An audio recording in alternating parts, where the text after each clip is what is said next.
Bonjour, nous sommes le vendredi 25 novembre 2022, avec une météo qui semble un petit peu légèrement humide pour voilà, pour la matinée. Le ciel en fait bon, il y a très peu de nuages, mais il y a des nuages quand même. Bon, peuvent-ils s'agglutiner pour devenir de plus en plus euh, condensés? Ça, je le verrai au cours de la journée et tout le monde le verra au cours de la journée. Bon, ça sera perceptible pour tout le monde. Je ne sais pas si le temps va s'alourdir ou s'il va rester de cette façon-là, c'est-à-dire avec des éclaircies, mais il fait quand même froid, hein. Il y a quand même du vent frais, un petit peu frais, euh, mais c'est pas encore la catastrophe de, voilà, d'une prétendue température très froide, hein. C'est vivable, on s'est travaillé par des températures de la sorte. Je vais voir une vidéo ici qui va concerner, je veux dire, ce qu'on appelle le, le ressort. Bon, en mathématiques, bien sûr, ça ne s'appelle pas un ressort, mais je vais construire un ressort et voir à quoi ça ressemble, à quel modèle mathématique le ressort ressemble. Le ressort de voiture, hein. Alors les ressorts, il y a ce qu'on appelle, bien sûr, sont animés par des forces. Les ressorts sont animés par des forces. Des forces qu'on appelle des forces de rappel. Quand on comprime un ressort, quand on comprime un ressort, il y a ce qu'on appelle une force de rappel. Et donc ça c'est la force de compression, hein. Elle est animée par une force de rappel. Et bien sûr, les forces dépendent de ce qu'on appelle la constante de raideur du ressort fois l'allongement euh, x. F est égal à kx. Et k c'est la constante de raideur du ressort. Donc euh, d'un ressort à l'autre, les constantes de raideur ne sont pas les mêmes, hein. Parce qu'il y a des petits ressorts. Par exemple, un ressort de Bic. Bic, c'est une marque, hein. Je rappelle que Bic, c'est une marque. Normalement, je devrais dire stylo. Voilà, les ressorts de stylo, là, pour refaire remonter, parce que généralement, on a un stylo, on a la mine du stylo avec l'encre. Parfois, on veut protéger l'embout. On veut protéger l'embout du stylo, ici. Alors pour ça, qu'est-ce qu'on fait? On le remonte. Et tout ça, c'est fait grâce à un système de ressort. Et donc, on a un ressort, ce qu'on appelle un ressort, je m'excuse, un ressort de stylo. Mais dans les véhicules, maintenant, on a des ressorts plus costauds. Donc, les constantes de raideur de ressort de ces voitures sont beaucoup plus costauds. Et ils sont étudiés pour le véhicule, bien sûr, hein, pour avoir l'amortissement, le meilleur amortissement possible du véhicule. C'est-à-dire, pour un véhicule, quand il amortit, il doit vite arriver à zéro. Il suffit pas, il ne s'agit pas à la voiture de faire des rebonds pendant un certain temps, hein. Alors avant, il n'y avait pas de ressort dans les voitures, dans les carrosses à chevaux. Et quand il n'y a pas de, ça faisait mal au dos. Voilà, le carrosse allait dans tous les sens, hein. Le carrosse, bon, quand il y avait un caillou ici, le carrosse, voilà, il partait en biais. Et donc ça pouvait faire mal euh, au dos pour les personnes qui étaient sur le carrosse. Donc manipuler un carrosse, enfin être sur un carrosse, pouvait faire mal. Pouvait faire mal, surtout si les kilomètres étaient longs, hein. À force de marcher, à rouler sur des cailloux, rouler sur toutes sortes de choses. Voilà, les terrains qui n'étaient pas, on n'avait pas des chaussées propres. Voilà, les terrains étaient un peu n'importe comment. Et donc il fallait passer sur des terrains où on avait des dénivellations. Et donc le carrosse devait passer par là. Et il n'y avait pas de ressort, donc il n'y avait pas d'amortissement. Maintenant, les véhicules doivent s'amortir le plus rapidement possible. Et il ne s'agit pas de faire que la voiture fasse ça longtemps. Parce que à ce moment-là, la personne serait pendant un certain temps en, voilà, en mouvement, en mouvement de translation au bas pendant un certain temps. Donc il faut éviter cette longueur d'amortissement. Et justement, les ressorts apportent cette qualité d'amortir au plus vite. Et bien sûr que l'amortissement soit doux. Ça ne doit pas être ressenti comme quelque chose. Donc quand il passe, ça dépend quelle bosse aussi. Hein. Mais s'il passe sur une bosse, la personne passe sur une bosse avec un véhicule, avec un système d'amortissement très bien conçu, ben, la personne ne ressentira pas voilà, le passage sur la bosse. Quand je dis ne ressentira pas, ça veut dire que ça va vite. Bon, ça va être doux et ça va vite s'amortir. Hein. C'est pas qu'il va rester en oscillation pendant un certain temps. L'oscillation va vite disparaître. Donc, voilà. Et donc ça, c'est le ressort. Le ressort, donc, il y a différents types de ressorts, des petits, des grands, des moyens, il y a tout ce que vous voulez. Et donc, si quelqu'un veut passer commande en fonction d'un ressort, ben, c'est à lui à commander en fonction des paramètres que le vendeur va lui proposer. Donc, il y aura probablement, et sûrement, il y aura sûrement la constante de raideur du ressort, bien sûr, les dimensions du ressort, hein, parce que c'est fondamental. Hein. Dimension du ressort, bon, c'est ce qu'on appelle l'encombrement. Si un ressort est trop grand sur un espace très petit, ben, on ne saura pas le placer. Hein. Donc l'encombrement est important, comme en mécanique, la première chose qu'on regarde, c'est l'encombrement. Est-ce qu'on sait placer l'élément ou pas? Voilà, l'encombrement, c'est les dimensions spatiales pour pouvoir être placé à un endroit. Alors ceci étant dit, une fois qu'on a l'encombrement, ben, là on peut penser aux paramètres de constante de ressort, et on peut passer à autre chose. Bon, si vous allez voir un vendeur de ressort, vous allez voir ce qu'il vend. Voilà, le type de ressort. Le type de ressort, il y a différents types de ressorts, il n'y a pas que les ressorts en spirale, il y a d'autres ressorts, hein, il y a toute une panoplie de ressorts. Hein, il peut vendre des ressorts aussi. Il faudra voir aussi la matière du ressort, etc., etc. La qualité du ressort. Il y a plein de paramètres qui interviennent quand vous achetez un ressort. Et le vendeur vous propose, vous guide pour acheter le ressort, vous guide au travers de ces paramètres. Vous devez rentrer les paramètres que le vendeur vous met à disposition. Vous devrez répondre voilà, par rapport à votre besoin. Alors ceci étant dit, ben, on va commencer ce dessin, ce ressort, ce dessin. Alors la première chose à savoir, c'est que ben, je vais dessiner le ressort provient tout simplement d'un cylindre. Enfin, provient d'un cylindre. Non, mais il va se disposer dans un cylindre. Alors, ici, je ne vais pas mettre un cylindre oblique. Hein. Voilà, je ne vais pas mettre un cylindre oblique. C'est-à-dire que je vais éviter ceci. Hein.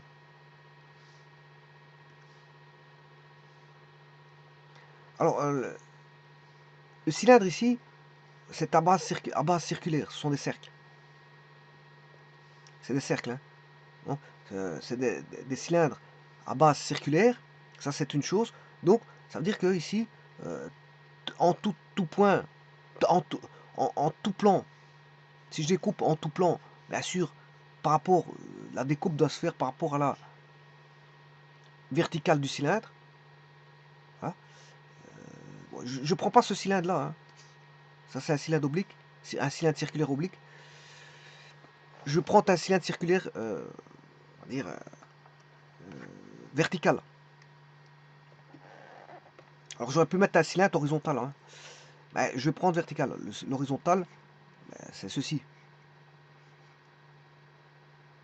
J'ai mal dessiné, mais enfin bref. Donc, il y a des faces cachées, bien sûr. Hein. Il y a des faces cachées. Normalement, les faces cachées, on ne les voit pas. Voilà, ça, ce sont les faces cachées. Donc, ce qui veut dire qu'ici, moi, je l'ai mal dessiné. Si je le vois comme ça, ben, la face cachée, elle est comme ceci. Ça, c'est un cylindre à base circulaire qui est disposé de manière horizontale. Et ceci, c'est un cylindre à base circulaire disposé de manière verticale. Et ceci, c'est un cylindre à base oblique. Enfin, je m'excuse.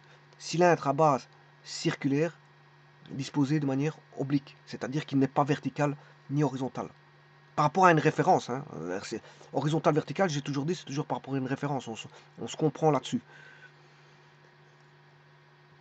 Bon, maintenant, si on sait que on a un cylindre comme ceci, en, disposé à la verticale, eh bien, si je coupe par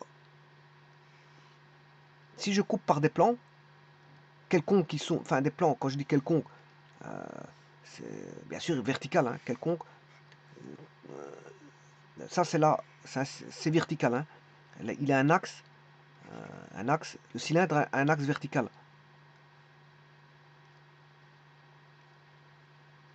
Et voilà, ça c'est la face cachée, les faces cachées du cylindre, il est là. Voilà, ça c'est l'axe vertical.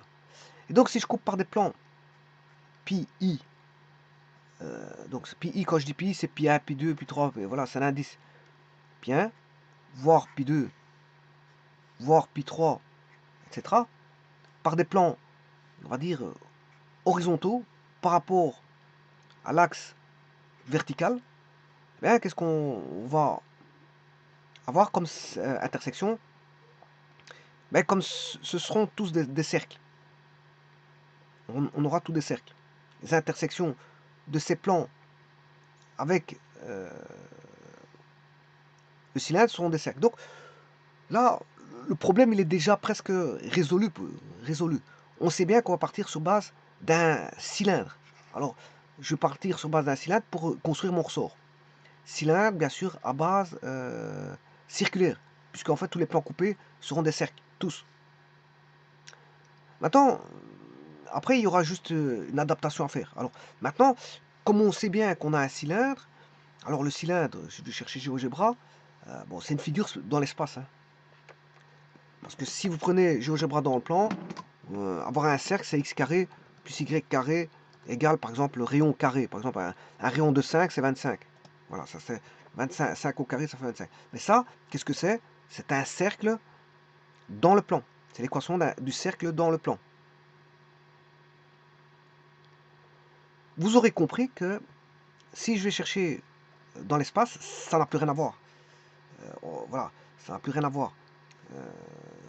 Parce que l'équation d'un cercle dans les, enfin un cylindre dans l'espace, mais c'est aussi x carré plus y carré égale voilà, 25. Et là, j'ai un cylindre. Alors pourquoi j'ai un cylindre? Parce qu'on est dans l'espace. On a un cylindre parce qu'on est dans l'espace. Alors le rayon de ce cylindre à base circulaire, il vaut 5. Hein. Il vaut 5. Alors il est infini. Hein. Il est infini. Voilà, donc c'est un cylindre infini. J'ai pas mis de base qui débute quelque part. Non, c'est un cylindre infini. Alors, sur base de ce que je viens de dire, comme on a des cercles, le cylindre, les cercles, c'est x carré plus y carré égale r carré. X carré plus y carré est égal à r carré. Bon, maintenant, bien sûr, si vous avez compris ce que je viens de dire, si j'écris x carré plus z carré égale 25, on a celui-là. On a ce cylindre-là. Maintenant, si j'écris y carré plus z carré égale 25, on a ce cylindre-là. Donc on a 3 cylindres. On a, bon, par rapport aux axes x, y et z, voilà, c'est ça que ça veut dire. Mais, il y en a... Qu'est-ce qui est horizontal, vertical? Si je considère que x et y sont dans un plan horizontal, voilà, x et y sont dans un plan horizontal, les deux cylindres qui font croix, c'est-à-dire ces deux-ci, x carré plus z carré, y carré plus z carré, sont des cylindres horizontaux, parce qu'ils sont dans un plan horizontal. J'appelle plan horizontal la référence du plan qui contient les axes x, y. Maintenant, si vous voulez le vertical, un cylindre vertical, il est perpendiculaire au plan horizontal. Voilà, ça c'est une chose. Alors je vais travailler avec un cylindre vertical, je vous l'ai dit, hein, voilà. Pour faire le ressort, je vais le disposer comme ça. Alors maintenant, ça c'est l'équation d'un cylindre dans le plan. Vous venez de voir parce que j'ai écrit X. Quand on est dans le plan, il n'y a pas 36 manières d'écrire l'équation cartésienne. C'est x carré plus y carré égale r carré. Bon, quand on est dans le plan, pi, c'est un cercle. Maintenant, ceci, x carré plus y carré égale r carré, il y a trois possibilités. X carré plus y carré plus z carré égale r carré, et on a y carré plus z carré est égal à r carré. On a trois possibilités. Et là, dans l'espace, il s'agit d'un cylindre. Alors que celui-ci, c'est un cercle. Eh bien, on va s'intéresser donc au cylindre vertical, je vous l'ai dit. Donc, x carré plus y carré égale r carré. Voyons d'un peu plus près ceci. En fait, qu'est-ce que je peux écrire avec ça? Je peux écrire x carré plus y carré plus 0z égale r carré. Ça, je peux écrire, hein, je peux faire ce que je veux, du moment que c'est vrai. Si j'écris 0 fois z, ben, c'est vrai, parce que ça fera 0 et on a toujours x carré plus y carré. Ça veut dire ici, je vais écrire une équation, quel que soit le z, bien sûr appartenant à R. Donc, en faisant ça, dans un cercle, vous connaissez la trigonométrie du cercle, adapté à un rayon beaucoup plus grand que 1, parce que la trigonométrie du cercle, c'est de rayon 1. Bon, si je prends un cercle unitaire de rayon 1, un cercle de rayon 1,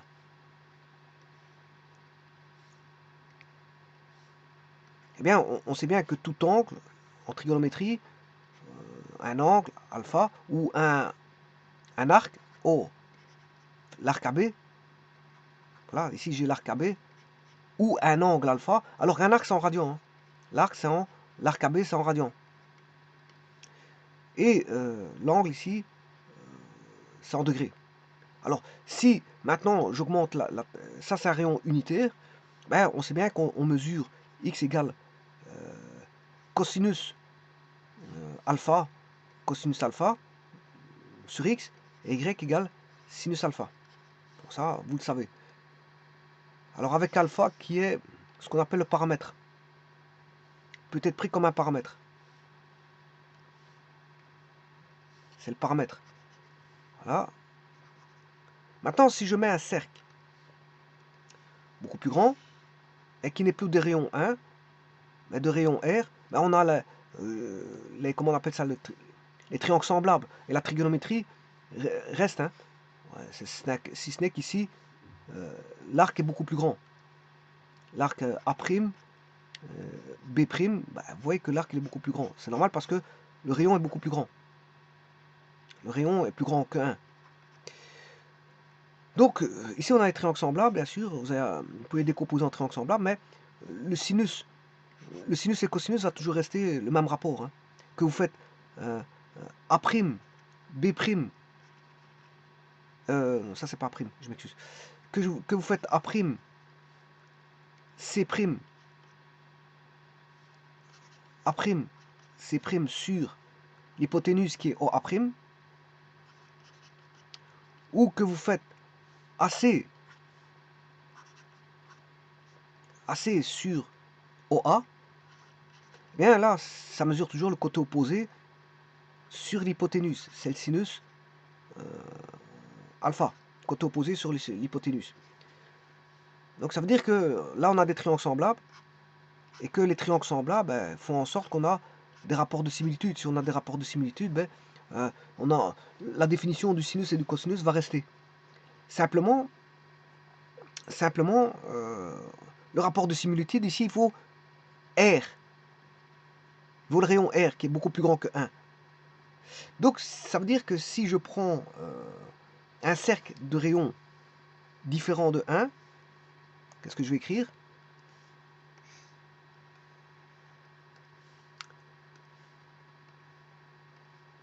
x égale r cosinus alpha, et y égale r sinus alpha.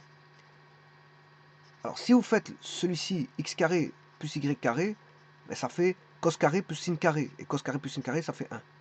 Ici, on aura x carré plus y carré est égal à r carré, cos carré plus sin carré, ça fait 1. Donc, ça fait, on a l'équation du cercle de rayon R, et là, de rayon R égale 1. Bon, parce qu'on a des triangles semblables. Bon. Ça, c'est pour la trigonométrie du cercle.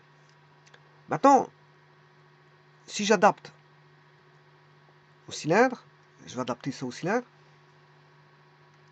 Si je veux un cylindre de rayon R, je vais écrire x égale. Donc je vous ai dit qu'on avait x carré plus y carré égale r carré. Voilà, ça c'est un cylindre vertical. C'est un cylindre vertical. Bon, le x, d'après la trigonométrie, c'est un cercle. Hein, on a une base circulaire, c'est r cosinus alpha. Voilà. Le y, c'est r sinus alpha. Et le z, c'est comme je viens de vous dire, c'est x carré plus y carré plus 0z. Et ça, c'est quel que soit z. Quel que soit z appartenant à R. Qui fait qu'on a, quelle que soit la valeur, on aura un plan contenant un cercle. Donc ici, ce que je peux écrire, je peux écrire une constante là. Donc ça veut dire que, qu'est-ce que c'est qu'un cylindre? Un cylindre, c'est une succession de cercles dans différents plans. Voilà, par exemple, si k vaut 0, supposons qu'on a k égale 0, je dessine un cercle.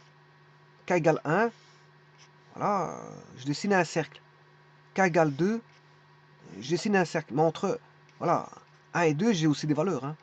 J'ai tous les cercles dans une infinité de plans qui vont de 1 à 2. Donc on aura une infinité, si vous voulez, de cercles. Et cette infinité de cercles fait le cylindre, construit le cylindre. Cette infinité de cercles construit le cylindre. Donc, vous voyez bien que l'équation du cylindre, c'est ceci.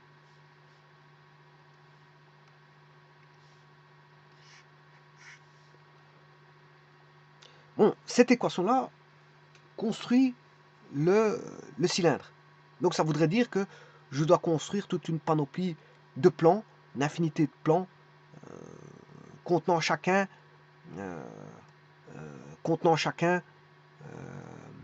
un cercle. Un cercle.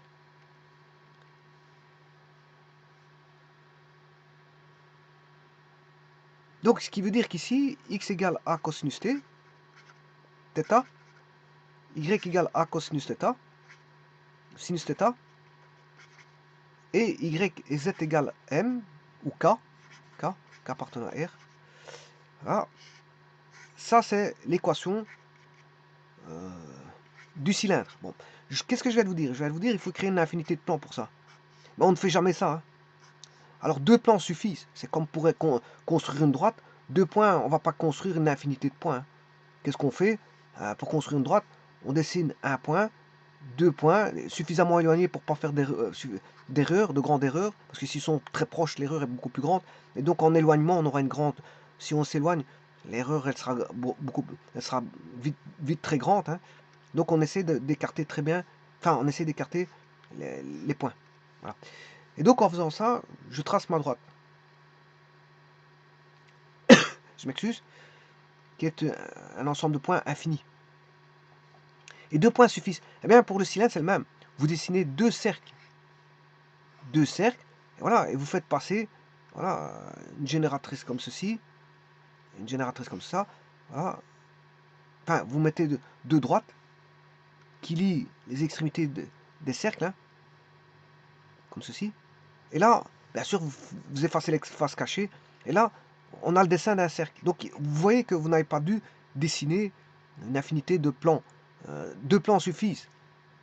Le plan supérieur, un plan supérieur et un plan inférieur suffisent pour dessiner un cylindre. On va pas mettre 50 000 voilà, cercles. Maintenant, l'ordinateur, lui, il dessine toute une panoplie. Voilà, pour dessiner le cylindre, il dessine beaucoup. Hein. Lui, il est obligé de faire son travail pour voir en apparence le cylindre. Hein. Voilà. Donc là, je l'ai mis en équation cartésienne. Maintenant, ce que je vais faire, je vais construire les hélices. Je vais construire le ressort. Alors, le ressort, je vais partir ici. Bon, ah oui, c'est ça que je voulais dire. Ici, quand vous construisez le cylindre, dans un plan, l'angle, il fait 360 degrés. Hein. Il va de 0 à 360. Celui-ci, il va de 0. Si m vaut 0, ben, l'angle, il va varier de 0 à 360. Donc, θ appartient à l'angle 0, 2π. Alors, je ne prends pas 2π parce qu'il est déjà pris avec le 0. Là, si k vaut 3 ou 4 ou peu importe, je ne sais pas pourquoi j'ai appelé m alors que c'est k. Si k, c'est ce cas-là, hein, de z, si k vaut 1, ben, je veux dire, l'angle il va varier de 0 à 360. Si k vaut 3, de 0 à 360. Si k vaut 2, de 0 à 360. Donc, l'angle est toujours compris dans un plan bien défini de 0 à 360. Donc, qu'est-ce qu'on fait en fait? On trace un cercle, voilà, pour une valeur donnée de z. Ensuite, on change la valeur de z et on trace un second cercle. Puis on change la valeur de z, on modifie la valeur de z, et par rapport à cette valeur de z, bon, on dessine un cercle. Donc, en fait, on aura dans différents plans, différents cercles. Mais ils sont tellement rapprochés les uns des autres que ça donne l'impression voilà, de tracer un cylindre. Donc, en fait, on ne fait que remonter des plans. Je remonte à chaque fois d'un plan. Je remonte à un plan, et je vais chercher l'intersection du plan avec je dessine un cercle sur le plan. Je dessine un cercle sur le plan. Donc, on dessine une infinité. Alors, je fais remonter le K. Hein. Le K est variable. Alors, le K est un paramètre. Hein. Pourquoi? Parce que K est fixe quand on tourne de 0 à 360. Mais après, K va varier. Parce qu'il faut bien que je monte d'un plan supérieur. Là, je monte d'un plan, d'un autre plan, d'un autre plan. Et je dessine, je finis par dessiner mon cylindre.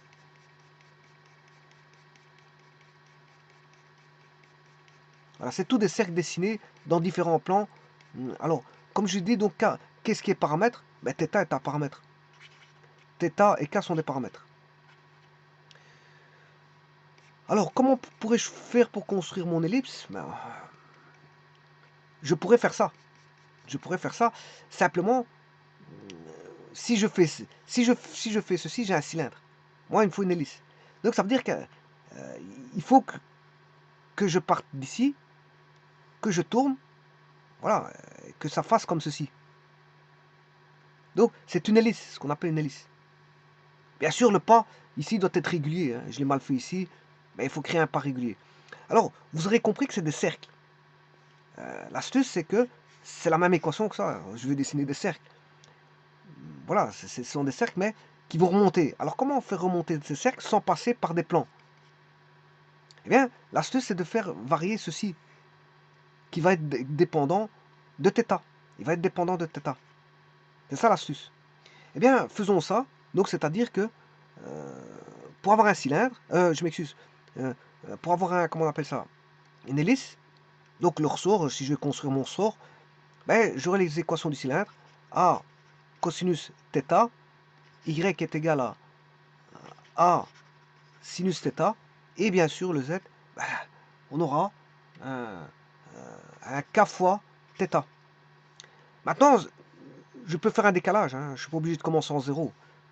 Bon, je peux faire plus une valeur que je peux appeler U.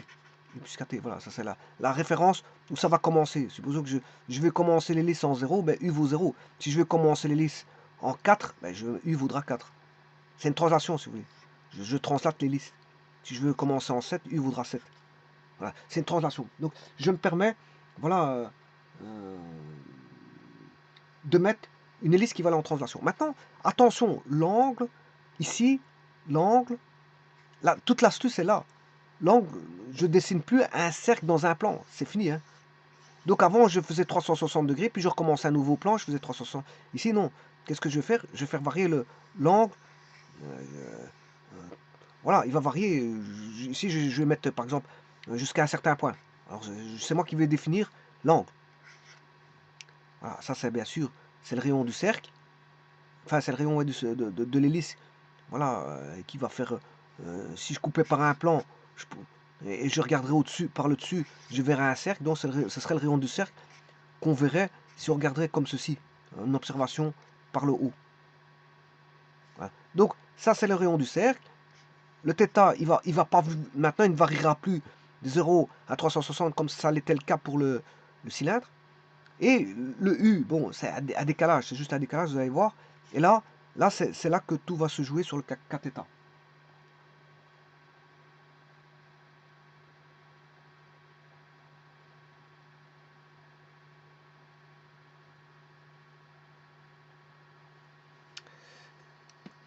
Eh bien, on va regarder après ça.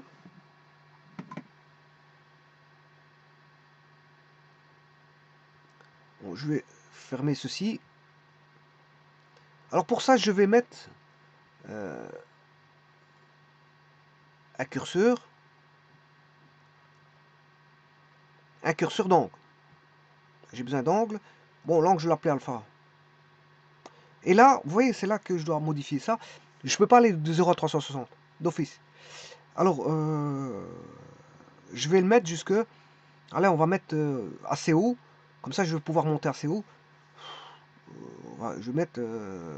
bon, pas trop non plus, parce que sinon, il va commencer à travailler. Il ne me rendra plus la main. Bon, je vais aller jusque 1500 degrés. On va le faire tourner jusqu'à 1500 degrés. Ça, c'est une chose. Alors, attention ici, le curseur. Si vous voulez travailler le curseur, ici, attention de ne pas le faire alterner. Hein. Il ne doit pas revenir en arrière. Hein. 1500, 0, voilà, il ne peut pas revenir en arrière. Donc, il doit être dans le sens croissant. Il monte une fois qu'il a terminé son travail, c'est fini. Alors maintenant, je vais écrire les équations qui sont x égale... Ah oui, je vais mettre un rayon. Je vais décider d'un rayon. Le rayon, je vais mettre un curseur. Et je vais l'appeler le rayon, c'est A. Parce que j'ai mis A tout à l'heure, donc je vais le mettre A. Qui va aller de 0 à 10. Alors je vais le mettre par incrémental. Je vais le mettre entier. Hein. Bon, je vais le mettre entier. Enfin, je vais le mettre par incrémental, je m'excuse. Je le mets par incrément 1. Il est réel, mais par incrément 1, c'est ça que je veux dire. Bon, maintenant je vais écrire les équations. X est égal à... Je vais mettre les points hein, directement. A fois cosinus, attention que c'est alpha.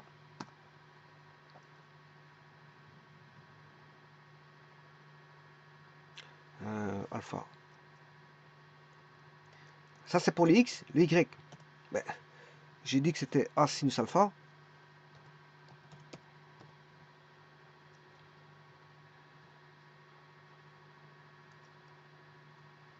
Et le Z, c'est là que tout va être déterminé par le Z.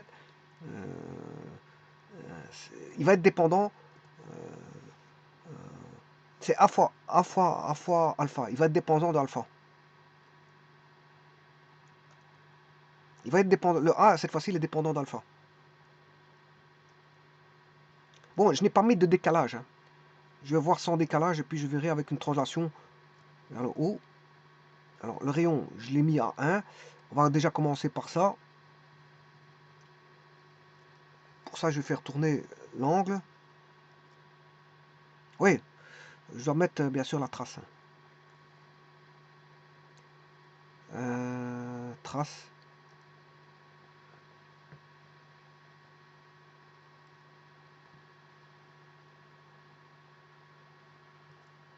Non, c'est pas ça, je m'excuse.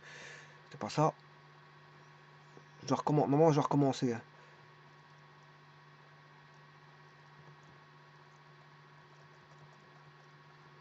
Je vais recommencer en 0. Remettons l'angle en 0. Voilà, il va recommencer depuis le début. L'angle, ici, je peux mettre... bon, j'ai mis 3,51, pourquoi pas. Il va commencer en 3,51. Eh bien, maintenant je vais le faire tourner.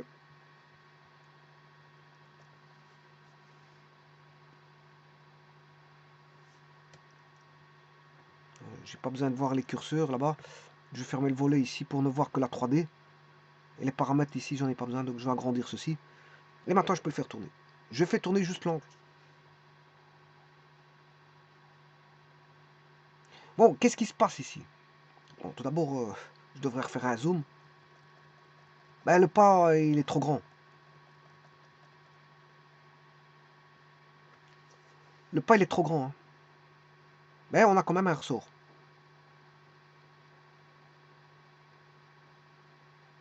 Allez, c'est fini. Je peux faire un zoom, mais il va m'effacer ma spirale. Si je fais un zoom, alors, bon, bien sûr, ici, c'est fini. Je vais augmenter la taille, à plus grand, et on commence. Ouais, attention que je dois remettre à 0. Remettons à 0. Bon, j'ai mis beaucoup plus grand.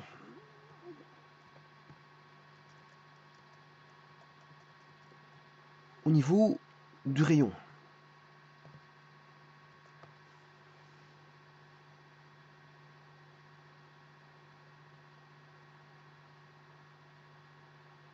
Vous voyez que le pas il est plus grand. Hein. Ah, le pas il est plus grand. Alors comment on fait pour avoir un pas plus petit? Mais il suffit juste d'avoir un A plus petit. Si le A il est petit, on aura un... Si le A il est petit, l'angle il est ce qu'il est. Ça tourne. L'angle est ce qu'il est. Maintenant tout va se jouer sur le cas. Donc je vais mettre un petit rayon. Donc en dessous de 1. Voilà. Et là je vais recommencer. Petit instant. J'arrête.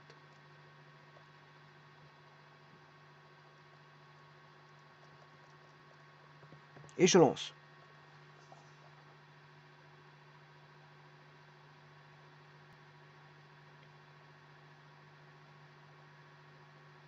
Et là le pas il est plus petit.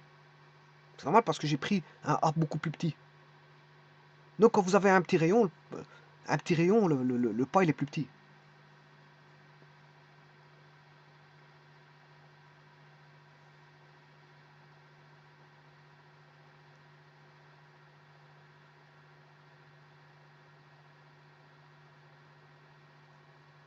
Maintenant je ne sais pas si on peut voir ça de près. Il va recommencer. Ouais, je vais le recommencer à 0. J'ai mis un pas plus petit de 0,83. Bon, on va voir. Remettons à 0. Pas trop vite. Remettons à 0. C'est un zoom. Et remettons l'angle. Avec un petit cercle.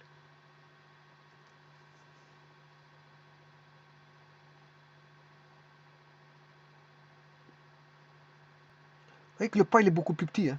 C'est normal. Parce que c'est A fois alpha. Maintenant, si vous voulez le cylindre qui va avec. Non, c'est pas celui-là. Je m'excuse, c'est celui-là. Enfin, ça c'est le cercle. C'était le cylindre. Là. Voilà. Alors ici c'est 25. Je devrais mettre à carré. Hein.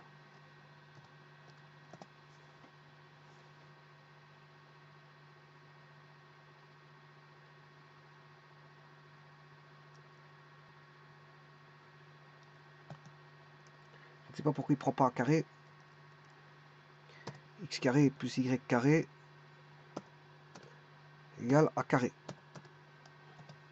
Voilà, il est là.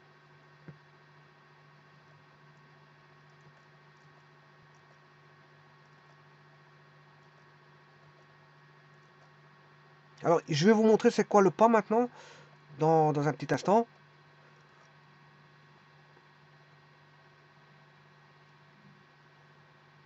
Alors, je peux modifier, bien sûr, le A. Je vais mettre un pas plus grand. Un pas plus grand. Voilà, dès le moment où je modifie le A, le pas est beaucoup plus grand. Vous allez voir pourquoi. Mais là, il monte plus haut. Hein. Comme le pas est plus grand, il monte plus haut. C'est normal.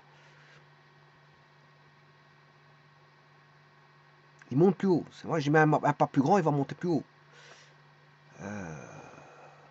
Maintenant, dernière chose, je vais mettre un décalage. Comme j'avais dit, je vais tout arrêter. Et je vais mettre un décalage par exemple de 5. 5 plus quelque chose. Donc il va commencer cette fois en 5. Mais là, il n'ira pas loin parce que, bon, comme il va monter, j'ai mis que, je sais pas combien, 1500 degrés. Il va s'arrêter à 1500 degrés, mais il va pas faire beaucoup de tours. Hein. À partir de 5, il va pas faire beaucoup de tours. C'est ça que je veux dire. Bon, je remets à 0. Et je vais faire tourner. Voilà, il commence en 5.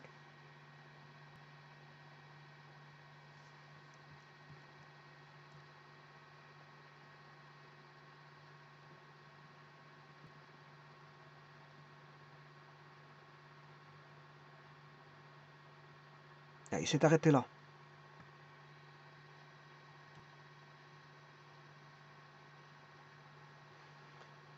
Eh bien, c'est le moment de définir le pas. On va définir le pas ici dans un petit instant. Alors, les équations, c'est... ben, les voilà. Alors, j'avais dit que, bien sûr, il y a une accolade. Hein. Ça veut dire que tout est simultané. Hein. Ne pas oublier l'accolade, parce que il y a une simultanéité des événements paramétriques ici, parce qu'on ne peut pas parler de temps. Je ne peux pas parler de temps ici. Évidemment, ça s'étudie avec le temps, ça, mais en mathématiques, il n'y a pas là cette notion de temps, donc c'est un petit peu compliqué de parler de ces notions-là sans faire référence au temps.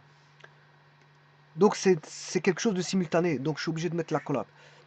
Ce sont des équations paramétriques, on a x est égal à cosinus θ, y est égal à a sinus θ, et z est égal à k fois θ, avec k appartenant à z. Alors attention qu'ici, le θ, bon, il part d'un an que vous voulez, hein. Bon, je peux commencer en 0, et puis θ, vous pouvez monter où vous voulez. C'est pas comme dans le cylindre, c'est toujours 360 degrés. Voilà, dans le cylindre, c'est toujours un cercle de 360. Ici, le θ, vous fixez par exemple 1500, 3000 degrés, 3000 degrés, etc. Vous allez de 0 à 3. Vous n'êtes pas obligé d'aller de 0 à 1500. Hein. Voilà, je peux commencer à une certaine valeur. Voilà, mais en tout cas, on commence en général en 0 et vous allez jusqu'à 3000, 4000, 5000, peu importe la longueur que vous voulez avoir de votre ressort ou de votre hélice. Maintenant, je vais m'intéresser au pas. Vous avez bien vu que donc x est égal à a cosinus θ, y est égal à a sinus θ, et z est égal à a fois θ. K fois θ, je m'excuse, K fois θ, pas a fois θ. Ouais, parce qu'ici, j'ai mis, qu'est-ce que j'ai mis? A. Oui, j'ai mis le A. Bon, ici, j'ai mis A. Hein.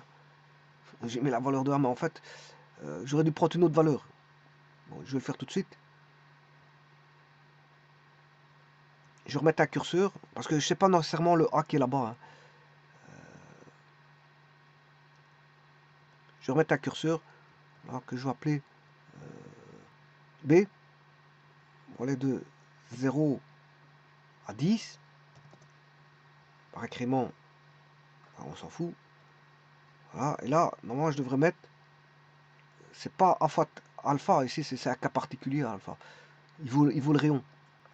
Voilà, c'est B. B fois alpha. Il va dépendre de B.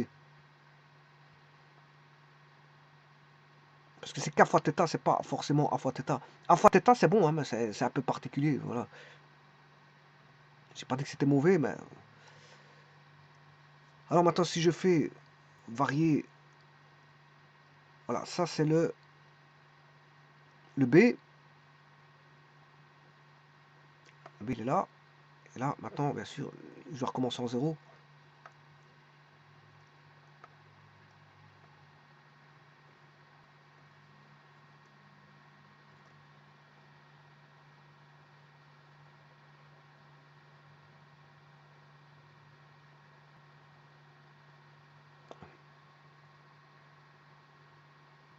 pas qu'est-ce qui se passe ici. Est-ce que j'ai pas fait une bêtise? Ouais, je fais varier le... Ici, je fais varier le B. Bon, c'est tout à fait normal. Je peux pas faire... Le A ne peut pas varier. Hein. Ça, c'est déjà une chose. Pour arrêter ça, voilà. Le B doit rester constant. Et c'est là que je dois faire varier.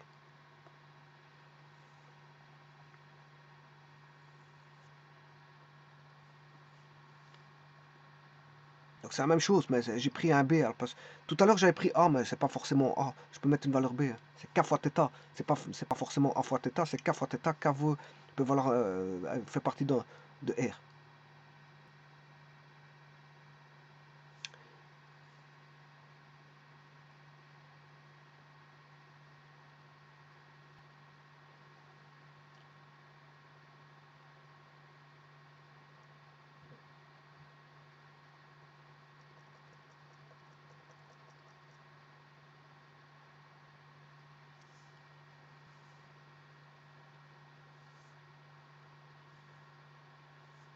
Là, je l'ai mis en marche alternée, ça veut dire qu'il recommence au zéro. Il recommence au zéro parce que c'est une marche alternée.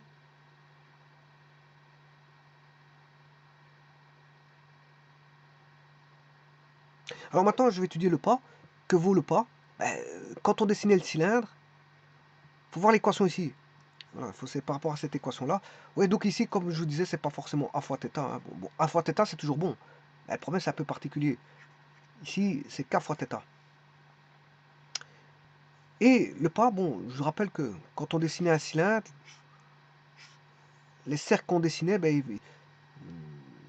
c'était des cercles de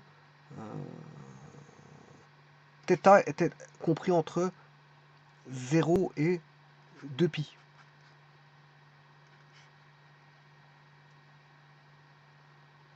Alors, je vais l'écrire comme ça. Pourquoi? Parce que le 0, il est déjà pris. Donc, quand arrivé en 2π, j'ai déjà pris le 2π. Je peux le mettre en intervalle fermé ou ouvert pour 2π. Bon, si vous faites ça, je peux écrire. Hein. Bon, je peux écrire soit l'un ou l'autre, c'est bon.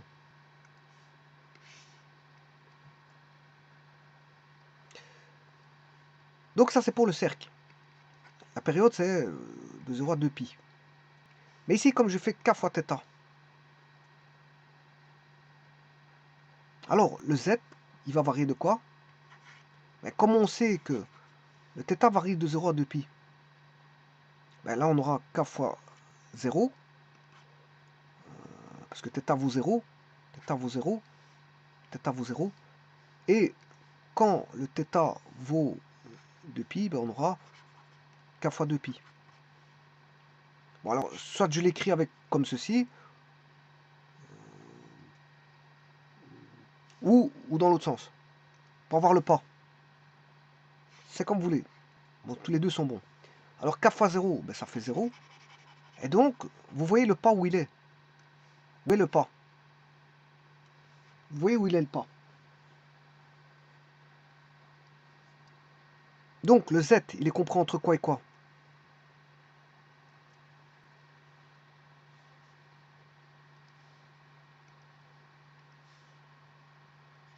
Z, il est compris entre 0 et 2π.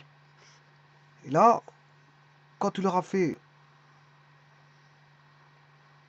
voilà, 2π, il aura fait, il sera arrivé par exemple de là à là. Et ça, c'est ce qu'on appelle le pas. C'est comme un escalier. Hein. Le pas d'un escalier, on remonte toujours de la même façon, d'une façon régulière. On a le pas qui est toujours le même. Le pas ici, le pas. Le pas, il est toujours de la montée, toujours même d'un escalier régulier, bien sûr, hein, parce qu'il y a les escaliers réguliers. Voilà, je vais construire un escalier. Là, c'est le pas. C'est une espèce, on va dire, de répétition. Le pas, ça doit être répétitif. Donc, Z est égal à 0 P, 0P, ou P est égal à 2π. Et ça, c'est le pas. Donc, ça veut dire que on sait bien de combien on va monter pour le prochain. On va monter chaque fois 2P. Donc, on a une régularité comme un escalier. Si vous voulez, il faut bien le dessiner, c'est parce que je ne l'ai pas bien dessiné. mais on a une régularité du pas. Et c'est ça qui fait l'hélice. Sinon, on aurait une hélice. Ça, c'est une hélice régulière. Hein. C'est comme un escalier, on a des escaliers réguliers. Les pas, ils sont les mêmes. Hein. Si vous montez d'un pas à l'autre, euh, ben, d'un pas à l'autre, ben, il est le même. C'est une espèce de, on va dire, de, comment on appelle ça, une fonction trigonométrique, on appelle ça la période. Mais ici, on ne peut pas parler de période. On ne peut pas parler de période, on parle de pas. Et donc, le pas de l'hélice est dépendant, bien sûr, de K. Il est dépendant de K. Donc, en fonction de la fixation du K, j'aurai une hélice. Voilà, je vais changer le B. Je vais mettre un B plus grand. Voilà, je vais recommencer. Je recommence en 0. Voilà, je recommence en 0. J'ai mis un pas beaucoup plus grand. Regardez bien le pas comme il a fait un pas, deux pas, et ainsi de suite. On voit bien les pas où ils sont. Hein. On voit bien où sont les pas. Hein. En deux pas, on voit bien, ça monte régulièrement. Ça va monter régulièrement. Donc, c'est comme une échelle. Une échelle, bon, vous mettez votre main dans un échelon, votre prochaine main dans le second échelon. Mais les échelons sont situés à des pas réguliers. À des pas réguliers. Vous n'allez pas mettre une main sur un échelon qui est à 10 cm du premier, et après 10, 10, vous allez mettre à 40 cm votre seconde main, mais ça veut dire que l'échelle est cassée. Hein. C'est ça que ça veut dire. Bon, généralement, les échelles, c'est comme un escalier. Les échelles, c'est comme un escalier. Il y a un pas. Si on veut monter dans un escalier, il y a un pas. Qui sont les échelons.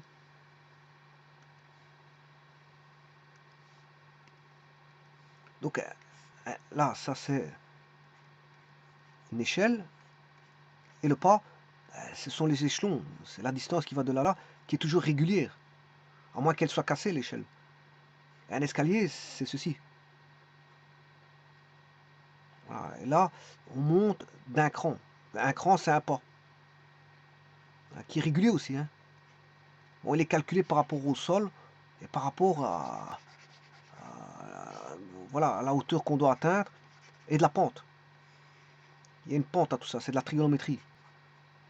C'est de la trigonométrie. Voilà, il y a une pente, il y a de la trigonométrie. Et donc là, on a un pas.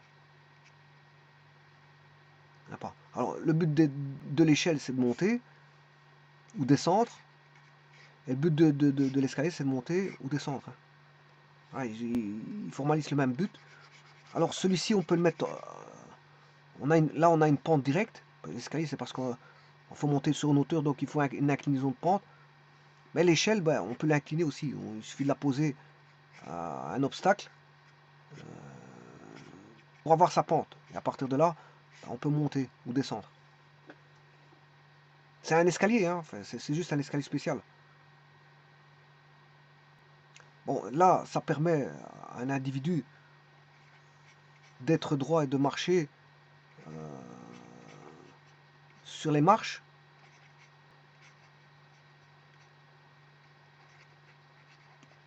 Donc là, bon, marcher courbé ou pas, ça on s'en fout. Bon, il peut courir, voilà. Mais en tout cas, ça permet de rester debout. C'est ça que je veux dire. Hein. Qu'il court ou qu'il marche, on s'en fout. C'est rester debout. Par contre, là, il y aura une inclinaison de la personne. Donc là, il doit mettre un pied sur les échelons, mais il va grimper, bien sûr. Là, c'est de grimper. Là, il devra mettre ses mains sur les échelons. Donc là, on utilise les mains, pieds et mains. Ben là, on monte avec ses pieds. Mais le concept est toujours le même. La fonction est toujours la même. C'est de monter et descendre. Monter et descendre, simplement. Un escalier, c'est fait pour rester debout. Une échelle, ben, si vous voulez monter dans un grenier, ben, vous allez mettre vos mains sur les échelons. Alors qu'un escalier, si vous mettez un escalier pour aller comment on appelle ça, au grenier, ben, là, à ce moment-là, vous allez rester debout. Hein, sans mettre vos mains... si les mains vont servir à quelque chose, c'est à la sécurité. Les mains vont servir à la sécurité. C'est-à-dire vous allez mettre vos mains à une rampe d'escalier. les mains servent toujours, hein, ici, parce que là, on a quand même une rampe d'escalier, et les mains vont aller à la rampe d'escalier. Mais en tout cas, tout ce que je veux dire, c'est qu'ici, on a des échelons, et les échelons ben, sont mis suivant une cote bien définie, de l'une à l'autre, c'est ce qu'on appelle le pas. Et là, on monte d'un cran, et ce cran-là, c'est aussi le pas. On monte d'un cran qui est le pas. Et donc, l'hélice, c'est pareil. L'hélice, on monte d'un cran, mais comment monte-t-on? Vite ou pas vite? Ben ça dépend du pas. Ça dépend du pas. Alors si je fais un pas ici beaucoup plus grand, enfin je l'ai mal fait, mais enfin bref, j'ai mal dessiné. Un pas beaucoup plus grand, hop, il va faire ça. Et là c'est comme si on avait un ressort détendu. C'est comme si on avait un ressort détendu là, qui a été fort détendu. Voilà, donc, et ça c'est le pas. Et donc on a des petits pas, comme on peut avoir des grands pas. On peut avoir des petits pas, et on peut avoir des grands pas. Bon, je rappelle que le ressort, c'est pas fait pour monter dessus, hein. Donc là, c'est normal qu'on peut avoir des petits pas. Par contre, un escalier, on doit avoir un pas au moins. On va pas mettre 1 mètre de pas, hein. À ce moment, ça devient une échelle, ça devient de grimper. Ça revient à grimper. Donc le pas doit être, je veux dire, je sais pas moi, on peut monter de 10 cm, de 9, 10, 15 cm, peu importe, mais pas beaucoup. Pas beaucoup, parce que sinon, à ce moment-là, ça devient de l'escalade. Mais ici, quand on parle pas de ressort, ça n'a plus rien à voir. On grimpe pas, on monte pas un ressort. Donc le ressort là, le pas est peut-être très petit. Par exemple, vous prenez un ressort de bic, vous voyez que c'est compris. Le pas il est très petit, hein. Un ressort de bic, le pas il est très petit. Maintenant, un ressort de véhicule, le pas il est beaucoup plus grand. C'est les plus gros ressorts, donc le pas il est beaucoup plus grand. Et donc, cette notion de pas ben, fait partie des paramètres du ressort, comme j'avais expliqué au départ. Parce que c'est bien de commander un ressort avec une constante de raideur du ressort, oui. C'est bien d'avoir un encombrement, oui. C'est bien de savoir la matière du ressort, oui. Mais il faut savoir aussi le pas. Le pas, c'est fort important aussi, hein. Le pas d'un ressort, bon, fait partie des besoins dans la commande, hein. Il faut dire de quel pas vous voulez. Dernière chose, maintenant, c'est d'écrire l'équation cartésienne du ressort. Ben, vous avez déjà...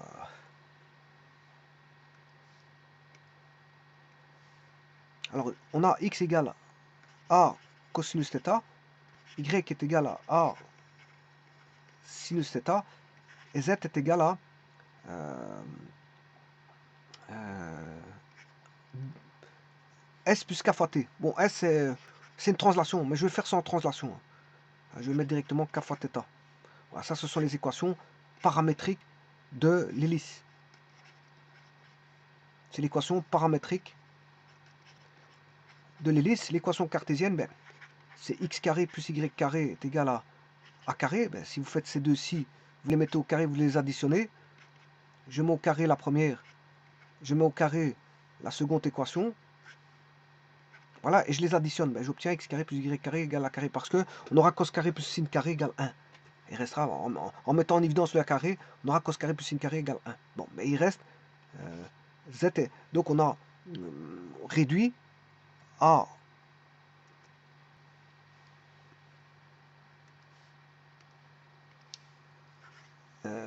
x carré plus y carré est égal à a carré, donc je n'ai plus de paramètre θ. Le paramètre θ, il a disparu là. Par contre, dans kθ, il y est, donc il faut faire disparaître ce θ là. Il faut le faire disparaître. Alors, sachant que, bon, on sait bien que x est égal à a cos θ, y est égal à a sinus θ, si je fais la division de y par x, y, attention, c'est y par x, hein.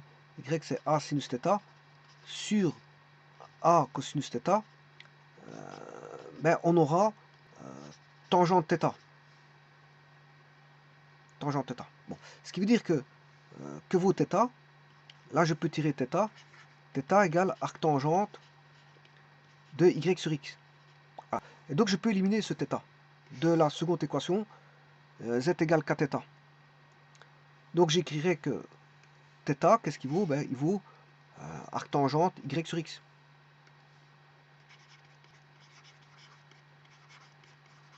Voilà. Et là, vous avez l'équation cartésienne de l'ellipse.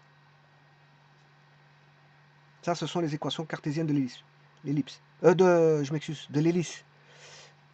L'équation cartésienne, il n'y a plus de paramètres. Hein. Voilà, vous voyez, j'ai éliminé le θ, et il reste plus que 2 x, y, z, et bien sûr le paramètre k. Donc, équation cartésienne de l'hélice. Donc, l'équation paramétrique, elle est là. Moi, je peux les remettre toutes les deux. Hein.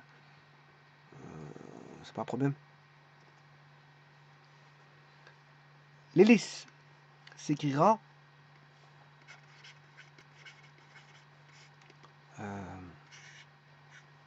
l'accolade, ça c'est une accolade, je l'ai mal faite.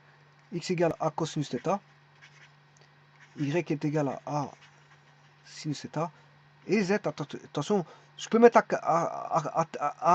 θ, mais c'est un cas particulier.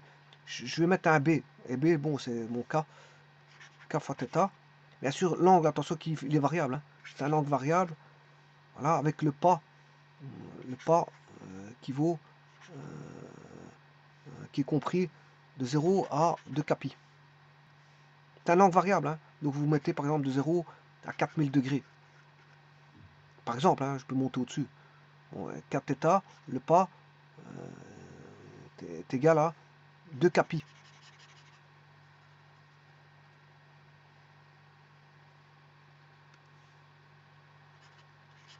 Le pas il vaut 2 capi. C'est ce cas-là. Hein. Le cas que vous voyez dans 2 capi, c'est le cas qui est là. Maintenant, ça c'est les équations paramétriques. Et les équations cartésiennes, ben, c'est x carré plus y carré. Comme on va en élimination, ben, on a éliminé le θ, ben, il ne reste plus que deux équations.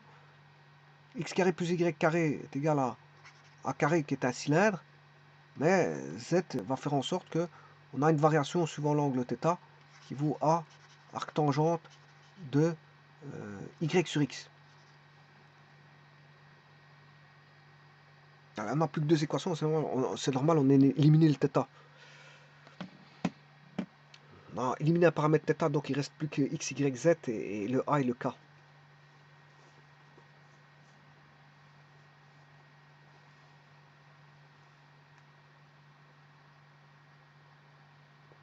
Alors c'est surtout que le xy est devenu x carré plus y carré égale à carré. C'est là qu'on a éliminé, voilà, de deux équations, on n'en a fait qu'une seule. À partir de la 1 et la 2, x égale à cosinus θ, y égale à sinus θ. En éliminant, on n'a plus qu'une seule. Et donc, il ne reste plus que z est égal à θ, mais z égale à θ, je peux aller encore les rechercher des deux premières qui est x égale à cosinus θ, y égale à sinus θ.